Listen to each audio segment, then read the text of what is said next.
Lagi-lagi jalanan yang padat di turunan Selarong, Puncak Bogor, memakan korban.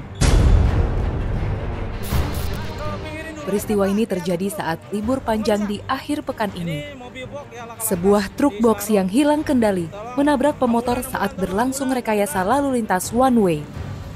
Sontak sejumlah warga langsung melakukan pertolongan terhadap pemotor dan penumpangnya yang terhimpit badan truk. Korban yang merupakan ibu dan 2 anaknya segera dilarikan ke RSUD Ciawi lantaran mengalami luka yang cukup serius. Dari hasil pemeriksaan, truk box diduga mengalami rem blong dan menabrak pemotor dari arah berlawanan. Memang untuk waktu pelaksanaan satu arah sendiri memang cukup lama, itu memang karena volume kendaraannya. Yang mana untuk di weekend biasa jumlah kendaraan hanya sampai 48.000.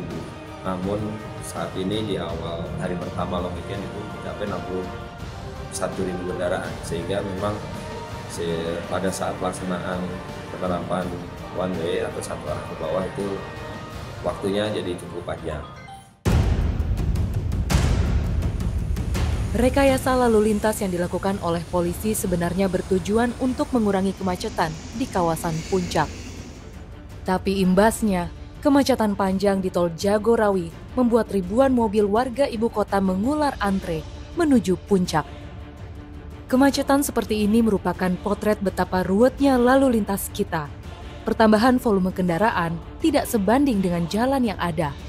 Bayangkan, selama pemerintahan Orde Baru hanya terbangun tidak lebih dari 780 km jalan tol.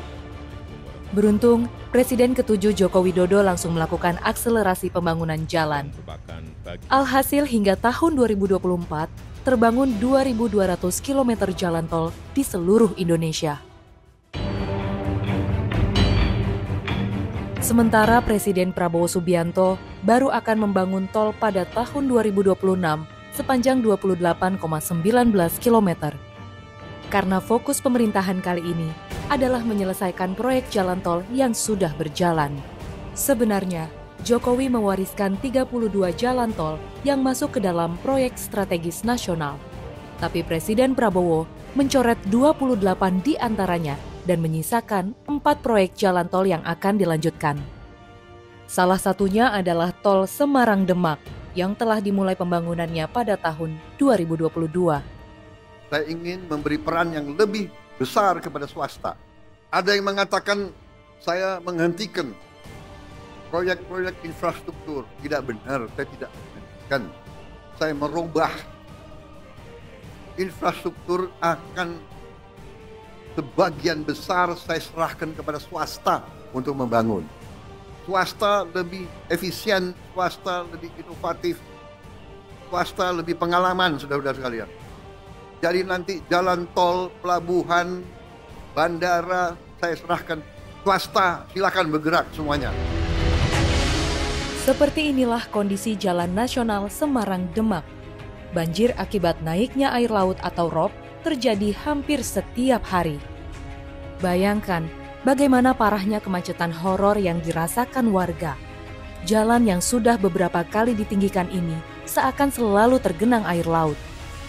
Bahkan lembaga Nirlaba Climate Central memprediksi kawasan Semarang-Demak akan tenggelam pada tahun 2030 bersama sebagian besar pesisir utara Jawa.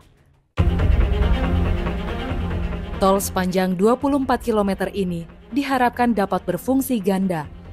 Selain sebagai jalur transportasi, tol yang sering disebut sebagai Atlantis ini diharapkan menjadi tanggul yang melindungi pesisir utara Jawa Tengah dari gelombang rob. Tapi, benarkah demikian? Lantas bagaimana dengan nasib warga yang berada di sekitar pembangunan tol?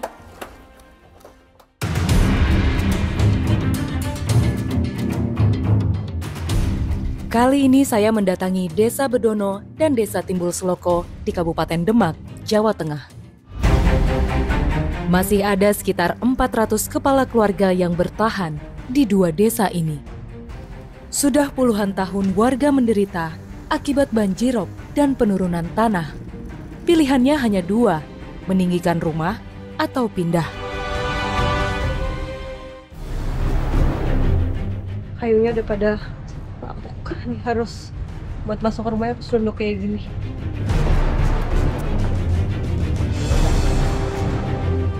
Jangan iki tak tambeli akeh, Mbak. Udah diwangi tak utang-utangke, Mbak, bobote ganti omah aku.